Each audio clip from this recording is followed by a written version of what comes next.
Welcome back to CeltsAreHere. My name's Josh McCafferty, and today we're going to be talking about a player who has been linked with Celtic over the past couple of days, Mateusz Bogusz from LAFC and the MLS. A deal for him to join Celtic and move to Glasgow could be happening, and to discuss the player, I'm an esteemed company, Vince La Rosa, as an expert on all things LAFC. Thank you, first of all, Vince, for taking the time out of your Friday night here in the UK. How are you doing? I'm doing great, Josh. It's awesome to be here. Thank you so much for asking me to be on, and I'm excited to share what I know about Mateusz with all your listeners. Mateusz, that's for Celtic fans how to pronounce the first name of the player, Mateusz Bogusz, if I'm not butchering that. Or you can call him Matty. We call him Matty at Matty. Yeah, I think Matty. that's probably the best way to say it then. Yeah. That, makes That'll it be out of all the things I tell you today and your fans today, is probably that's the best thing that they're going to hear, is that they can just call him Matty. So there you go. He's found a new nickname already, and he's not even joined Celtic yet. So first of all, a lot of clips of Matty's wonder goals have been going a bit viral on Celtic-related social media. Seen one of his goals in the Leagues Cup semi-final the other night. Is that something you can expect from him as a player, and just overall, what's his play style like? Yeah, I think so. When Mati first joined LAFC, we saw a lot of that. You know, he's a highlight reel kind of player, and he showed flashes of that in his first season, and has continued this season. Like, he can score a wonder goal.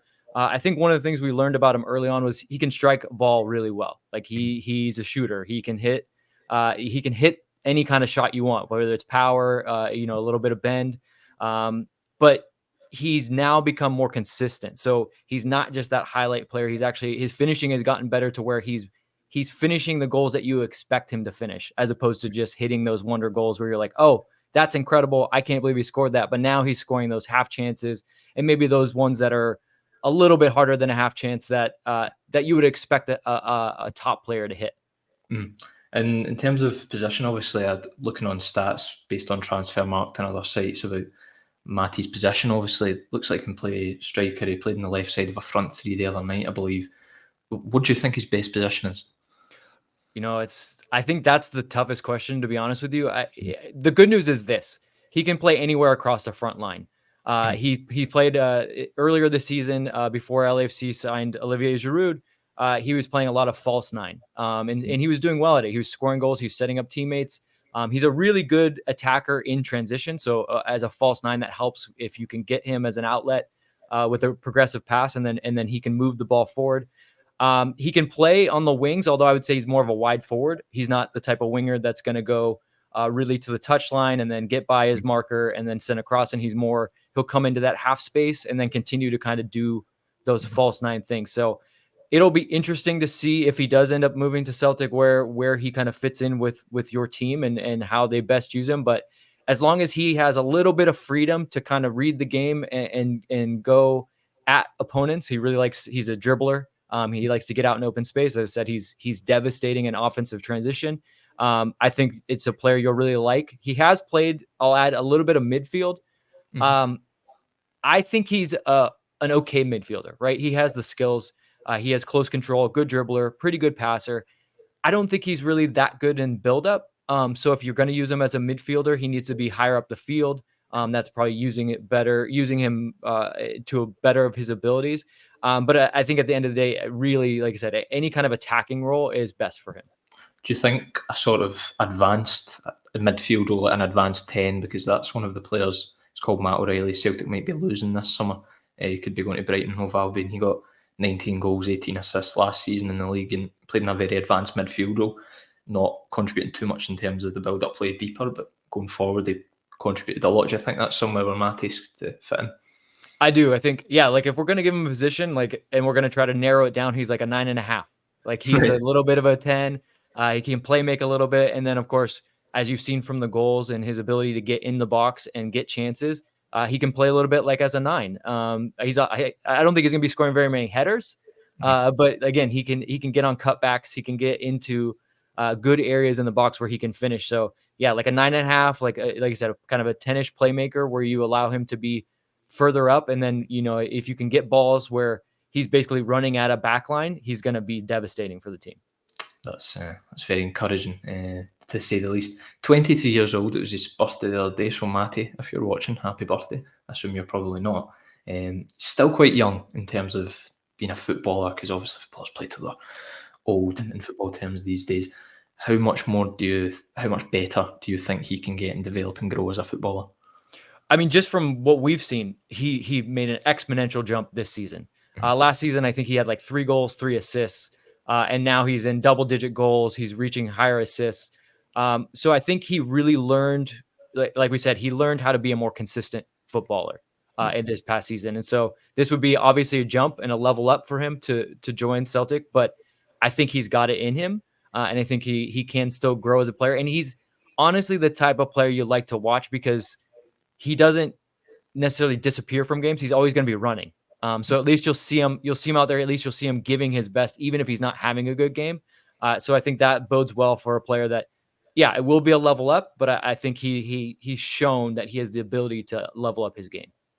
Talking about Matty making that transition, playing in perhaps obviously Celtic going to have 8 Champions League games this season. It's arguably the best club football competition in the world.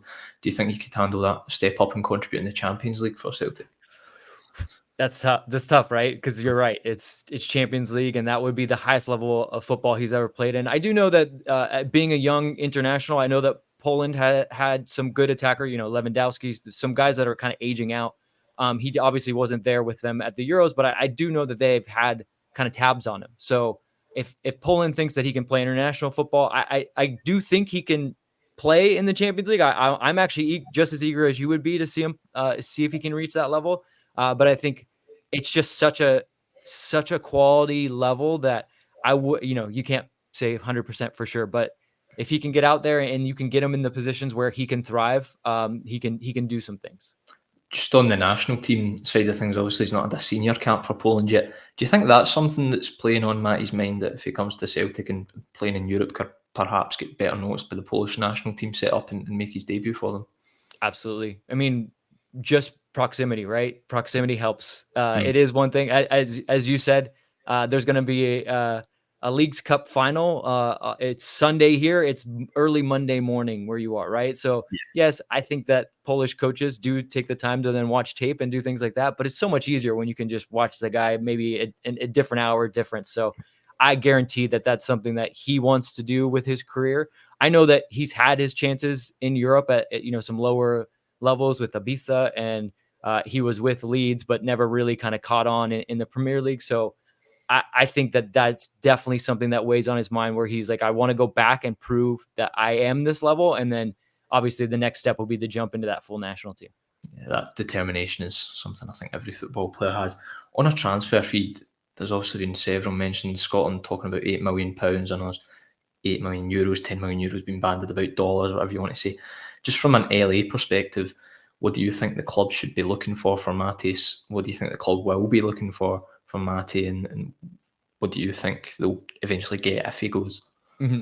I think it's always a good place to start what they paid for Matty, which was honestly just over $1 million. And then he was on a reasonable salary. So whatever terms that Celtic are coming to him, that I think that they can, definitely pay that jump and whatever he's going to. So when you're saying a club paid $1 million and then had him on 2 seasons of wages, and that someone's going to offer 8 to 10 million, I mean, if you're LAFC, I think that that's very much in the realm.